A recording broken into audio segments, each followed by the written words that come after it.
Neste vídeo nós vamos estudar um tipo de equação diferencial de primeira ordem que é chamada exata. Antes de introduzi-la formalmente, eu vou apresentar um exemplo de como gerar uma equação dessas. Ou seja, vamos fazer o processo inverso. Ou seja, eu vou começar com uma solução uma função de fxy igual a uma constante. Eu vou agora calcular a diferencial dessa função. Ou seja, é claro que df vai ser igual a zero, né? mas vamos escrever a expressão explícita para esse df. Então df é definido como a derivada parcial de f com relação a x dx mais a derivada parcial de f com relação a y dy. E isto deve ser igual a zero. Bom, o que é que nós fizemos com isso? Nós geramos uma equação diferencial, que é esta aqui. É claro que o caminho inverso, resolver uma equação diferencial como esta, né, que também poderia ser escrita da seguinte forma.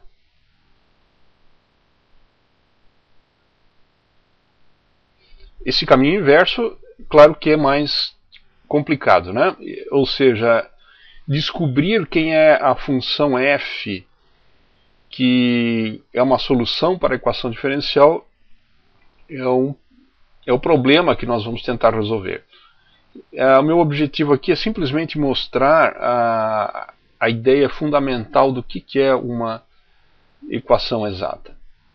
Ou seja, uma equação exata, a princípio, se nós colocarmos qualquer equação diferencial nesta forma que está aqui, por exemplo, digamos que nós coloquemos a nossa equação na forma m dx mais n dy igual a zero. É claro que a princípio essa equação diferencial não vai ter exatamente essa forma, mas o que nós vamos fazer agora é apresentar uma condição necessária e suficiente para que esta equação aqui tenha uma solução desta forma, ou seja, que ela possa ser escrita em termos de na forma de df igual a zero e tenha uma solução f igual a uma constante. Bom, é claro que se a equação é exata, né, ela pode ser escrita como esse m aqui vai ser exatamente df, vai ser um df dx, e este n vai ser um df dy. Vamos supor que essas funções m e n têm derivadas contínuas, de modo que f pode ser diferenciado duas vezes. Bom, então nós temos aqui d2f. Eu vou derivar essa expressão agora com relação a y. Então isso aqui vai ser dm dy. E por outro lado, eu vou diferenciar este f aqui com relação a x. Isto aqui é dn dx. É claro que se f possui derivadas contínuas, eu posso fazer esta operação de comutação entre as derivadas, ou seja, a ordem das derivadas, se eu derivo primeiro em relação a x e depois em relação a y ou vice-versa, tanto faz. Então, isso aqui vai implicar que essas duas coisas aqui são iguais, ou seja, dm dy é igual a dn dx. Certo? Então, nós concluímos daqui que se a equação é exata,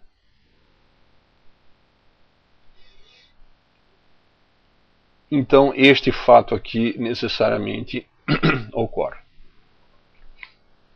Ou seja, nós provamos que isso aqui é uma condição necessária. Certo? É uma condição necessária para a equação ser exata, né?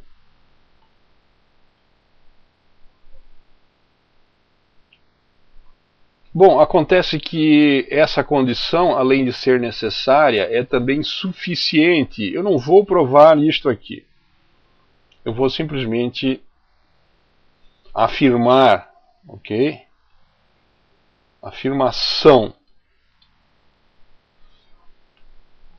Esta condição também é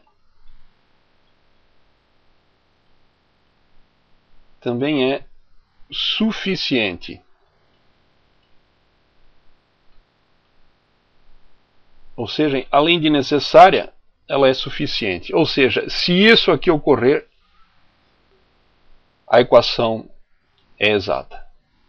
Certo? Então, isso aqui, esse critério é um critério mais útil, né? Porque, a princípio, nós não sabemos que a equação é exata. Então, nós usamos essa verificação e vemos que se esta igualdade ocorre, nós garantimos que a equação é exata. Bom, se a equação é exata, nós devemos então determinar quem é o f, né? Eu vou mostrar como é que se faz isso através de um exemplo. Então vamos lá. Um exemplo. Tomemos a seguinte equação diferencial. 2x sobre y ao cubo dx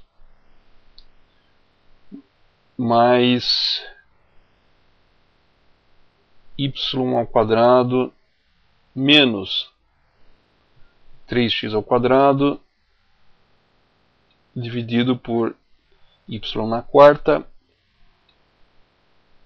dy igual a zero.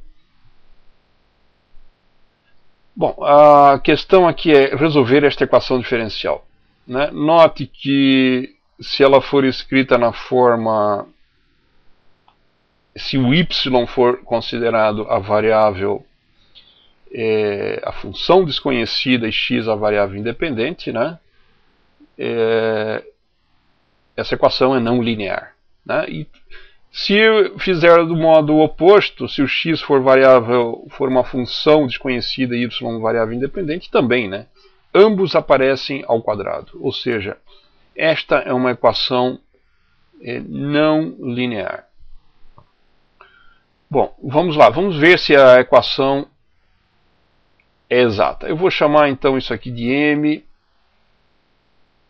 este coeficiente que eu vou chamar de n. Então,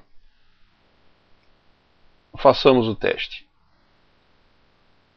dm dy, quanto é que dá? Bom, dá menos, derivada de 1 sobre y ao cubo é menos 3 sobre y na quarta, né? Então isso aqui dá menos 6x sobre y na quarta. Por outro lado, dn dx aqui eu tenho então menos 6x sobre y na quarta. Então é claro que nós vemos que dm dy é igual a dn dx. O que implica que a nossa equação é exata, né?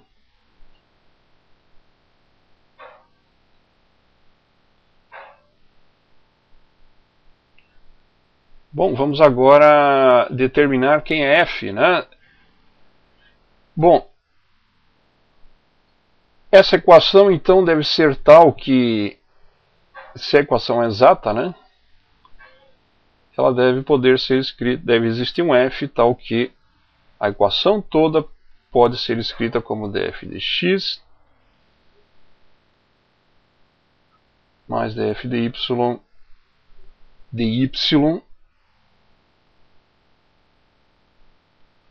igual a zero.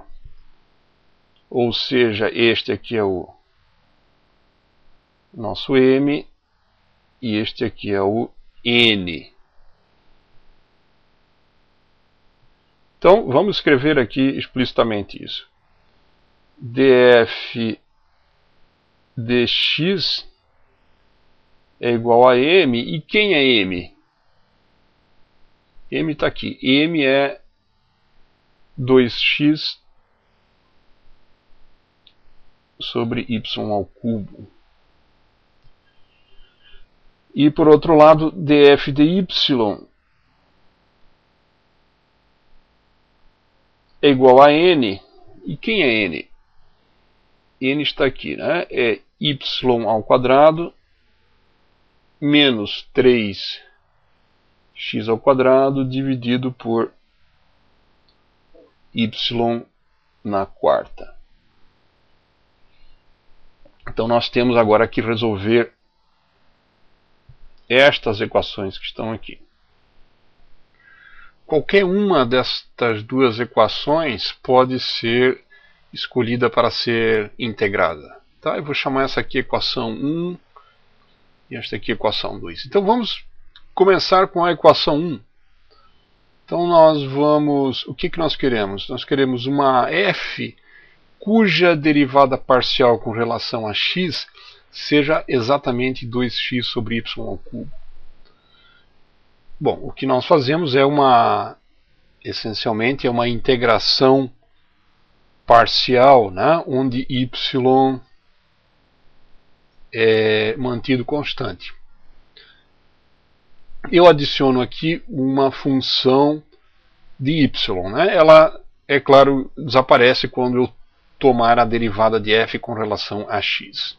Ou seja, esta é a função f mais geral possível que satisfaz esta relação.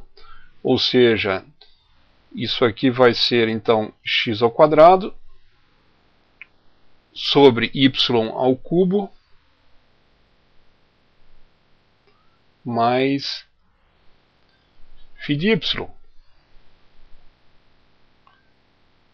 Bom, agora eu vou usar a equação 2, certo? Então aqui eu usei a equação 1. Então agora vamos... Então, primeiro, vamos organizar aqui usando 1, eu obtenho esta relação, e agora usando, vamos chamar essa equação aqui 3, então eu vou dizer assim, usando 3 e 2, o que nós obtemos? Então, de 3, nós obtemos derivada de f com relação a y é menos 3x ao quadrado sobre y na quarta mais φ'. Isto é igual, agora eu vou usar a equação 2. Então, igual a